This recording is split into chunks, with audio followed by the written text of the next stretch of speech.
I had started investing when I was 11. I just dithered away until when I was 7 and 8 and 9. But so unfortunately, I didn't get started until I was 11. But I bought my first stock when I was 11, and then I experimented with a whole bunch of things, the timing of stocks and charting and doing all these crazy things. It was a lot of fun. Profitless, but a lot of fun. And I did that until I was 19. And I read all the books on investing in the public library, and I ate it up.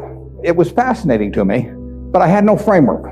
I was just searching for something. I was hoping that little things on a chart would tell me something about what a stock was going to do. It was kind of crazy, but everybody else was doing it, so I figured I'd do it too. Sometimes you'd turn the chart upside down, it still wouldn't help. Then in 1949, I read The Intelligent Investor by Ben Graham. I'd never heard of him up till then. And there are really only 2 chapters in that book that are the key to it.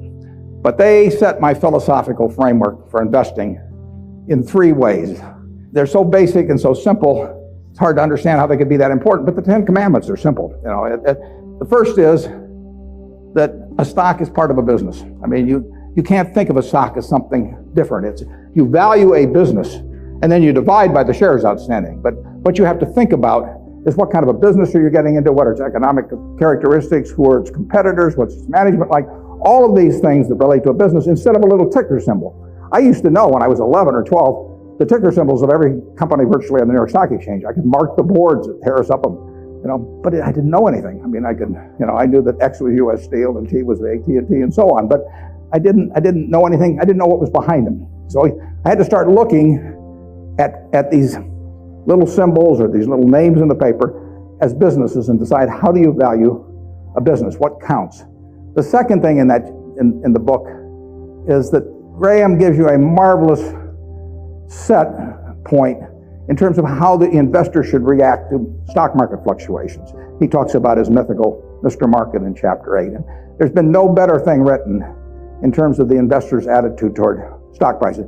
Most people react the wrong way to stock prices. I mean, they feel good when their stocks go up, they feel bad when they go down. They think the stock market is there to instruct them. And Mr. Market is this partner you have in investing. He's a remarkably obliging partner. This guy comes around every day and he tells you what he'll pay you for your interest in the business or what he'll sell you more at the same price. Nobody ever does that in private business. If you and I owned a gas station together, and I said, every day I want you to come in and offer me your half interest in the station, and I can either buy your half or sell you my half at the same price, and you have to come in every day and do it, you'd be at a terrible disadvantage. And you'd be at a particular disadvantage if you're Mr. Market in the market, because Mr. Market, our friend in the market, who obligingly gives you those figures every day, different figures at the end of the day and the start of the day, but he's naming a price at which you'll either buy or sell. The beautiful thing about him is that this guy is an alcoholic manic depressive. I mean, he is as unsound as they come. He wanders around all day, and looks at the crazy things, and he's going to name all kinds of crazy prices. And you don't have to pay any attention to him, except when it's to your advantage to do so. If that's once a year, if it's once every 5 years, it's one stock out of 3,000, all you have to do is sit there. You have no moral responsibility to this jerk. He is naming these numbers. You didn't ask him to, but he's doing it.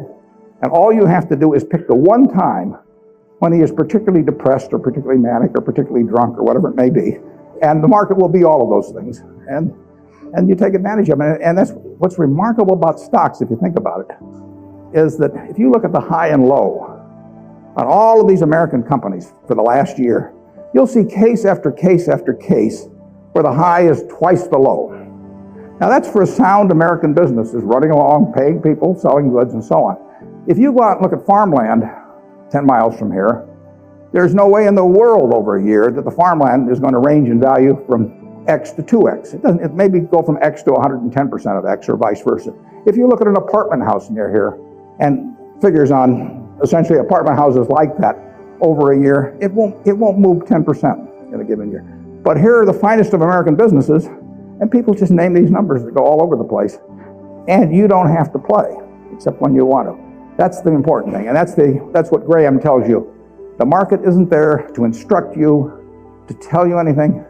The market is there just basically to serve you when you want it to serve you.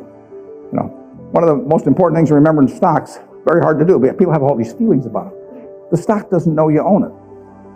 You're sitting there with these certificates for Berkshire, the company doesn't even know you own it, and the stock doesn't. It's trading now, and they don't know you own it. So it has no feelings about you. I mean, you've got all these feelings about it, but it's just part of a business. If Berkshire is worth 75,000 times 1.5 million shares, roughly 110 billion or something like that, it's a good investment. If it isn't, it's a lousy investment, and you have to value the business. And Graham, it's amazing, but people don't do that in Wall Street. You hear price targets or that kind of thing, but you'd see no one write a paper that says, here is the nature of this business over the next 20 years.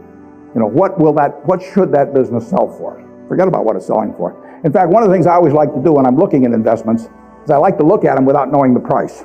Because if you see the price, it automatically has some influence on you. If you just sit down with the reports, if I get an idea about looking up a company and I get the 10Ks and so on, I would rather not know the price because I'd rather value it without knowing the price. When I used to handicap horses when I was a kid, one of the things I would do is I'd get the racing form ahead of time. And if there were 9 horses in a race, we'll say, obviously the probabilities of each one winning the race had to add up to 100%. I mean, one horse was going to win the race absent a dead heat, or all of them dropping dead on the backstretch. So if you went through the racing form, and I would look at the third race at Hialeah, I would try to figure out the percentage chance of each horse winning the race, and that had to add to 100%. Then I would compare those percentages to the odds. But first of all, I wouldn't look at the odds first. I would look at the past performance and all of that thing first. Stock market's the same way. Third thing in Graham's book is the margin of safety. If you come up to a bridge and it says capacity 10,000 pounds and you're driving a 9,800 pound truck, you drive down further and find another bridge. I mean, nobody knows exactly what that capacity is, and sign may have been put up 3 years ago, so you always leave a margin of safety.